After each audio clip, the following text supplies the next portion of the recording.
Ouais, je sais. Ça fait longtemps. Mais même si ça fait longtemps, on revient en force avec le 3e épisode de Prime Time sur le Kaiser, le Baron Rouge, Michael Schumacher. C'est parti.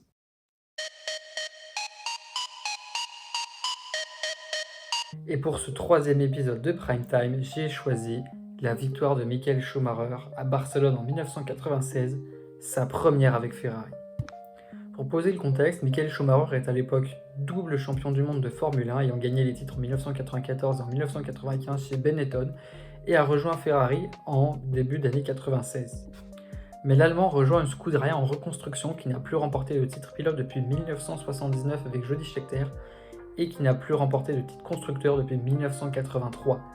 La dernière fois qu'ils se sont battus pour un titre mondial, c'était en 1990 avec Alain Prost, 6 ans. On se dit qu'à l'époque c'est une disette. Quand on regarde actuellement, ça commence à faire peur.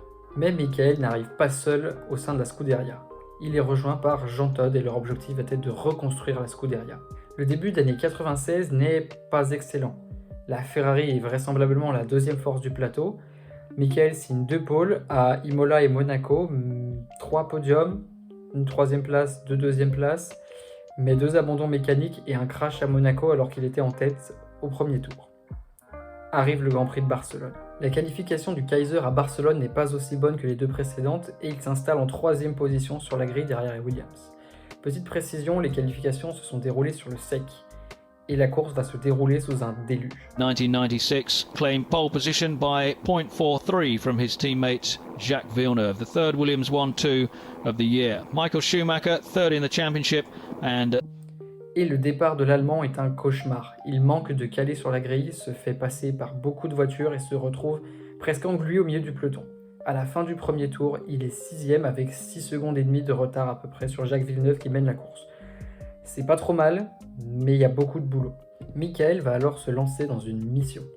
Il remonte petit à petit et profite même de l'erreur de Damon Hill, qui n'est pas très à l'aise sous la pluie, en tout cas moins que l'Allemand, pour passer 3e après quelques tours. Il va ensuite s'attaquer à la Benetton de Jean Alesi au virage 5 après quelques tours de course.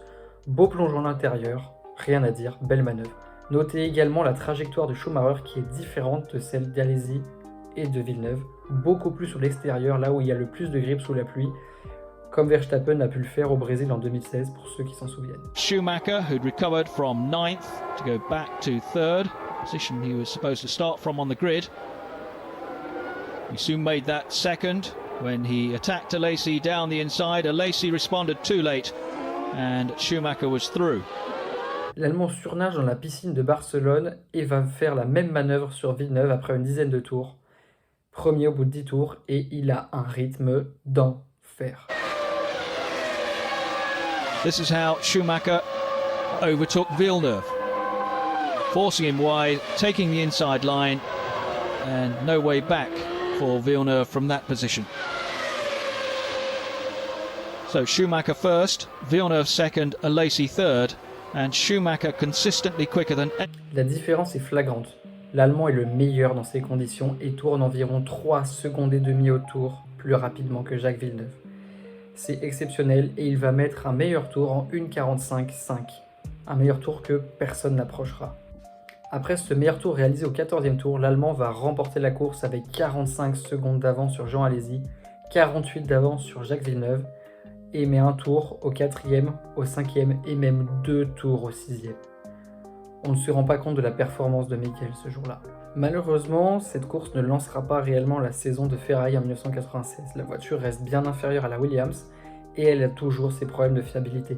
Michael ne marquera que 3 points lors des 5 courses suivantes, avec 4 abandons notamment. La fin de saison sera cependant un peu plus rose. L'Allemand s'impose à Spa et Monza, termine 3e à Estoril et 2e à Suzuka, finissant ainsi 3e du championnat du monde derrière les 2 Williams. Pour Ferrari, en tant que constructeur, cette saison est aussi un léger progrès. L'équipe finit 2e du championnat du monde des constructeurs derrière Williams, avec seulement 2 points d'avance sur Benetton. La suite pour le Baron Rouge avec Ferrari, on la connaît. Une bataille perdue pour le titre en 97 face à Villeneuve, une autre perdue en 98 face à Häkkinen, les jambes brisées en 1999, puis 5 titres consécutifs entre 2000 et 2004. Merci à tous d'avoir regardé la vidéo, j'espère qu'elle vous a plu, il y en a plein d'autres qui arrivent, j'ai plein de projets en tête. J'espère que celle-là vous a vraiment plu, elle me tenait à cœur. Voilà, Michael Schumacher, depuis son accident de ski, ça fait 10 ans qu'on n'a plus de nouvelles de lui quasiment. Ça reste l'un des grands champions de ce sport, si ce n'est le plus grand. Et en tant que tifosi, en tant que supporter de la Scuderia, ça me fait très plaisir de revenir sur cette belle victoire. J'espère que vous aussi, n'hésitez pas à vous abonner, à commenter, à partager la vidéo et à la liker aussi. Et on se retrouve bientôt. Bisous.